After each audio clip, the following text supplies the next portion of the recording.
Tarata lenki octobre kason kargo sino wujunu fili temple arobane okuni ndo kati sonunko aro sonukan kamukanu kubenu ga mali nogonde aro duna no kesu o tagare ke wakati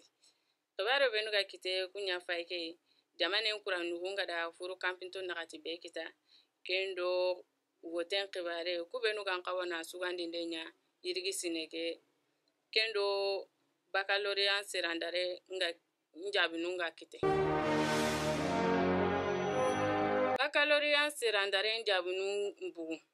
sine su lemunu benuga o karan kompetan do filandinga sine karangen ni kasu kabiyai agana ti nyeme dimabe iwo karalemu ku tuagun mpaine kunjabinu nyambugu jumadangi teke lemina hakabe gada adabari yirigi ampunu tanyere wujineya kubenu gada kita aka gabe nyani kenga ko ni nanti kamentare su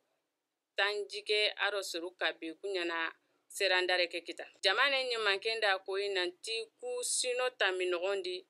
gole be ganya yirigi amemanya sino tamike nogondi kenga ko ni nanti lemunundi nagane siti mogosiri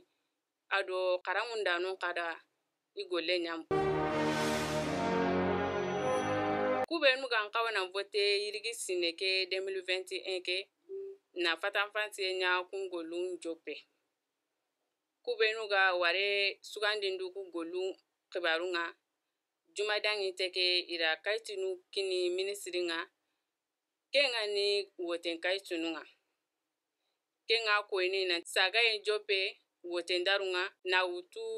octobre kasoke kota fananga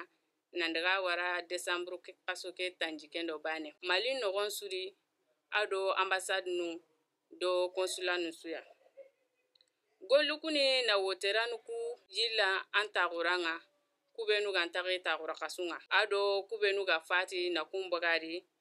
do kubenu ka wungara sino tami arste gubaga kaitunu ku kama ser hakabe gan kawana vote kunya faike milionu segi ado kamu fili do wujunu tami do siko ado kamu siki do seru tami do nyeru kunya kawana vote mali nogondi milionu nyeri ado kamu fili do wujunu fili ado tanchegero seru fili kunya vote ne malike nogondi kamu karagi do wujunu tami do bane do seru tami do segu kuni mali lemu benuga jamane tananuya awo muruni bane be sumaga ina duro koto nankine kusoru kudo uni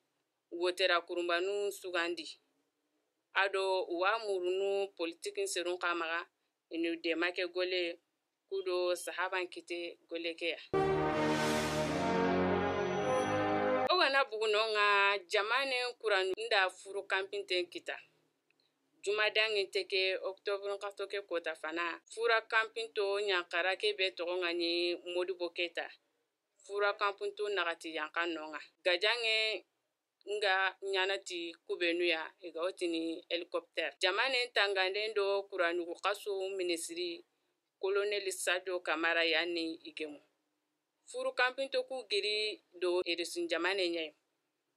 golinyalle magundo kapale magun kile kama avionu ku sufa kanyani merele mendo marfanga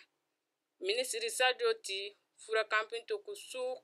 kobogoden bugu malini mama amurundenda kitaye kasu tami kengo fo kapa jamane kuranugun nsembenga kubare benu ga kito magalenki niknendaga kunya faike o tagara no gemdu dina ko taketane assalamu alaikum